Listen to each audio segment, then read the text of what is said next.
All India मिली council Bihar के तत्वाधान में एएन सिन्हा इंस्टीट्यूट के विशाल हॉल में वक्फ की सुरक्षा और वक्फ संशोधन विधेयक 2024 के शीर्षक पर एक कॉन्फ्रेंस का आयोजन किया गया, जिसकी अध्यक्षता मिली काउंसिल के राष्ट्रीय उपाध्यक्ष मौलाना अनीसुर रहमान कासमी कर रहे थे। इस दौरान कई बिंदुओं पर चर्चाएं की गई। ऑल इंडिया मिली काउंसिल बिहार की इस कॉन्फ्रेंस का मानना है कि प्रस्तावित वक्फ संशोधन बिल 2014 वक्फ संपत्तियों की सुरक्षा के बजाय उन पर कब्जा जमाने वाले के लिए मार्ग खोल देगा। इसलिए ये कॉन्फ्रेंस भारत सरकार से अनुरोध करती है कि वे बिना किसी शर्त के इस बिल को वापस ले। इस दौरान ये भी कहा गया कि मिली काउंसिल पूरे हिंदुस्तान विशेषकर बिहार में एक मुहिम चलाएगी और लोगों को इसके बारे में बताएगी। ये मुहिम उस वक्त तक जारी रहेगा जब तक ये बिल वापस ना हो जाए। इसलिए मैं समझता हूं कि इस पर बहुत ही तकनीकी गुफ्तगू की यहाँ जरूरत नहीं है, और जहां तक इसकी तकनीकी गुफ्तगू है उसके अहम, चूंकि बिल की जबान अदब होती है, तकनीकी होती है, सरल और सहल नहीं होती, इसलिए इसको बेहतर तौर पर हमारे वकला और हमारे माहिरीन कानून बेहतर समझेंगे और उसकी कई तथ्याती रिपोर्ट आई है। अभी हाल ही में जफर महमूद साहब ने, सैयद जफर महमूद साहब ने इनकलाब में इस्तिवाती मज़ामीन लिखे। मौलाना ये डॉक्टर कासिम रसूल इलियास साहब का मंजूर आपने पढ़ा होगा, और बहुत सारे लोग हैं जिन लोगों ने इस पर तथ्याती तौर पर अपनी तहरीक पेश की है। इस वक्त जो अलमिया है वो क्या है? क्या सिर्फ वक्त बिल पर हमारा हमला हो रहा है?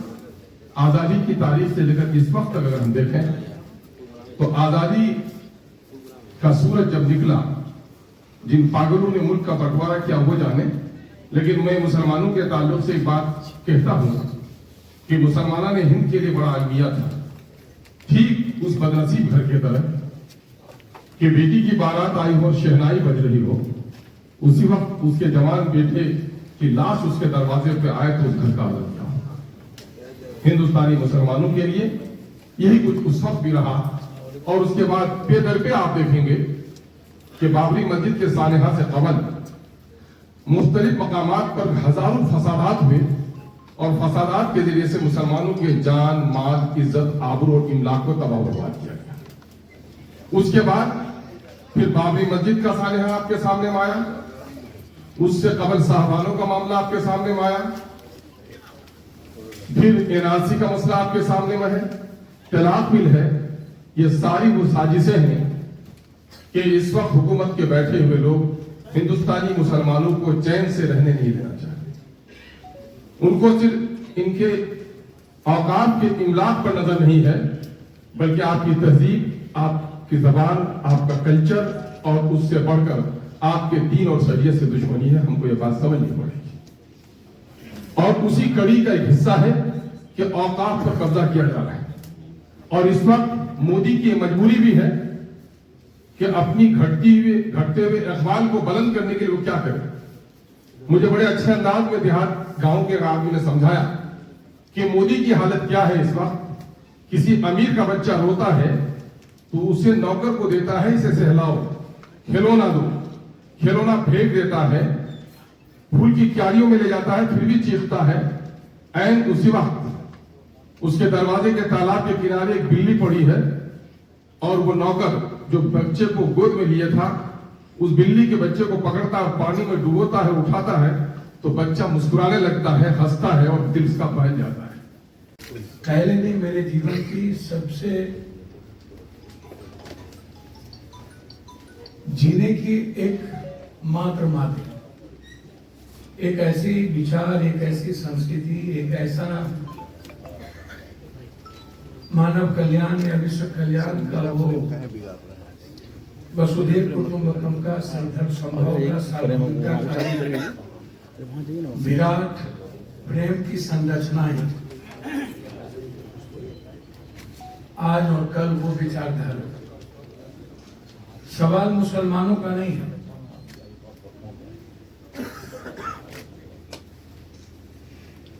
सवाल इस देश के 140 करोड़ जो लोग हैं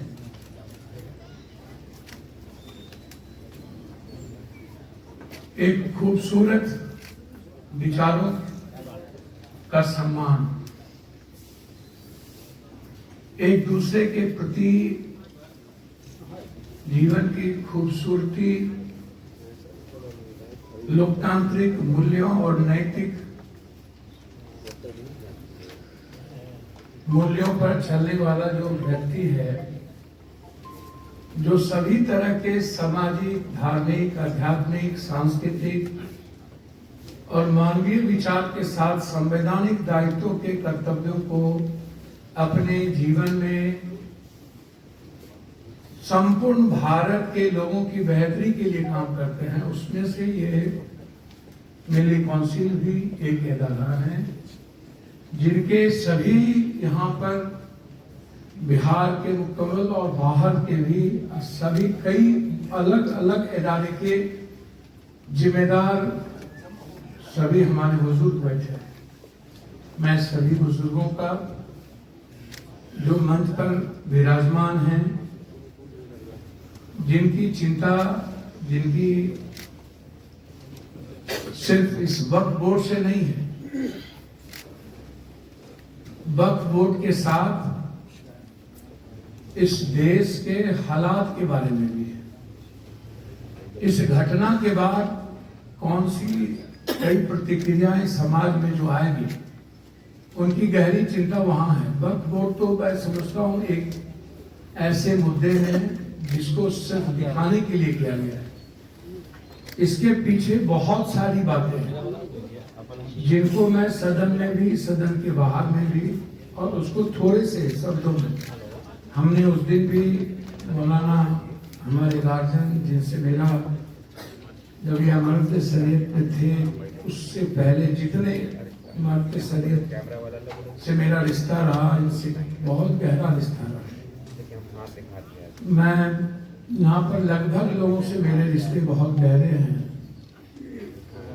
मैं परिवार की तरह, मेरी सियासत राजनीति कुछ भी नहीं है, और मुझे कोई लेना देना नहीं सियासत से, इस हिंदुस्तान की राजनीति से। आप जानते हैं कि वक्फ हमारी इबादत का एक हिस्सा है। मस्जिदें, मदरसे, खानकाहें हमारे औकाफ पर की ही ज़मीन पर हैं। कब्रें भी, जो कब्रिस्तान है, वो भी हमारे मज़हब का एक हिस्सा है। अभी भारत सरकार ने 8 अगस्त को जो बिल पेश किया है वक्फ के बारे में, उसमें बहुत सारी कमज़ोरियां हैं जिसको हमारे आज की इस मीटिंग में क्लियर किया गया है। इसलिए हम लोगों ने ऑल इंडिया सतह पर, चाहे मिली काउंसिल हो या मुस्लिम फैसला बोर्ड हो, ये तय किया है कि हम भारत सरकार से ये अपील करते हैं कि इस कानून को, इस बिल को जो उन्होंने पार्लियामेंट में पेश किया है वापस ले लें। इसलिए कि ये बिल वक्फ की हिफाजत नहीं करेगा, बल्कि वक्फ को बर्बाद करेगा, वक्फ की संपत्ति को कब्जा करने वालों के लिए और राह हमवार करेगा। किसी को वक्फ करने का इख्तियार भी नहीं होगा, इसलिए कि इसमें कहा गया है कि मुसलमान 5 साल तक मुसलमान रहे तभी वो वक्फ कर सकता है। यानी 5 साल तक क्या वो मस्जिद में नहीं जाएगा? क्या वो अपनी इबादत नहीं करेगा? इस तरह की बहुत सारी कमजोरियां हैं जो इस बिल में लाई गई हैं। इसलिए हम लोग इस बिल के बारे में वाज़े मौक़िफ़ रखते हैं कि इस बिल को सरकार वापस। जेडीयू ने साथ दे दिया है बिल का बड़े पैमाने पर। राजीव रंजन लालन सिंह ने केंद्रीय मंत्री होते हुए साथ दिया लोकसभा में बहुत मजबूती से। हम तो तमाम लोगों से अपील करते हैं कि ये बिल मुसलमानों की इबादत में दखल अंदाजी है, इसलिए इस बिल का वो साथ न दें। नीतीश कुमार ने जबान नहीं खोली है अब तक। कोई भी, क्या करेंगे आप? कोई भी हो, चाहे जदयू हो, चाहे जो है आरजेडी हो, कांग्रेस हो या बीजेपी हो, बीजेपी ने या उसकी हमनवा पार्टियों ने वक्फ के बारे में जो बात कही है पार्लियामेंट में कि ये मुसलमानों के हित में है, हम कह रहे हैं कि भाई ये मेरे हित में नहीं है। आप हमको कह रहे हैं कि 5 साल तक आप वक्फ नहीं कर सकते हैं। यानी आप नमाज नहीं पढ़ सकते हैं, उसके बाद आप बोलिएगा आप अपनी मस्जिद में नहीं जा सकते हैं। तो ये सीधा जो है शरीयत में और मजहब पर चलने से रोकना है। इस बिल में 103 जगह उन्होंने तरमीम की है, जिसमें 50 जगहें ऐसी हैं जो हमारे वक्फ की संपत्ति को हड़पने का रास्ता हमवार करती हैं। ये हम लोगों का नीतीश कुमार जबान नहीं खोल रहे हैं इस मामले पर, ये आप आप लोग क्या नीतीश करेंगे? कुमार से पूछिएगा, हम तो तमाम लोगों से ये बात आप लोग मिले हैं क्या इस मामले पर?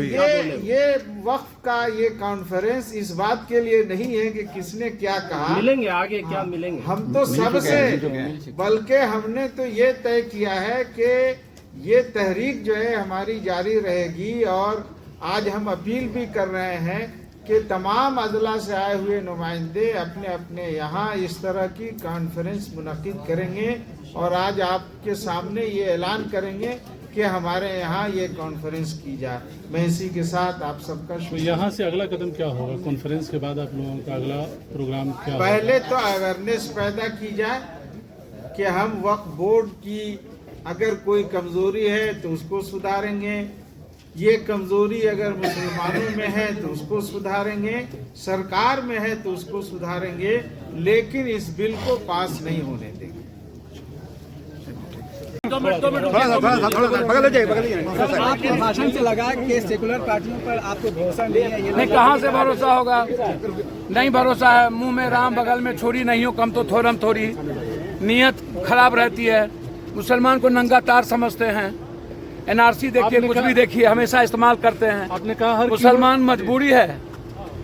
आपने कहा सारा हर जात कीमत पात पे हम हिंदू लोग इन लोगों पास की नहीं होने देंगे। आपने कहा वक्फ बिल को किसी भी कीमत पे पास नहीं मैंने होने कहा कि सदन के भीतर हमारी जितनी हैसियत होगी वक्फ बोर्ड का विरोध करूंगा, आंख बंद करके। ये वक्फ बोर्ड का सवाल नहीं है। कल के दिन कब्रिस्तान मुद्दे हो जाएंगे, कल के दिन मस्जिद मुद्दे हो जाएंगे, कल के दिन ईदगाह मुद्दे हो जाएंगे। ये कहीं पे निगाह है, कहीं पे निशाना। और लगातार एक ही बात सियासत करने के लिए ये तय करेंगे।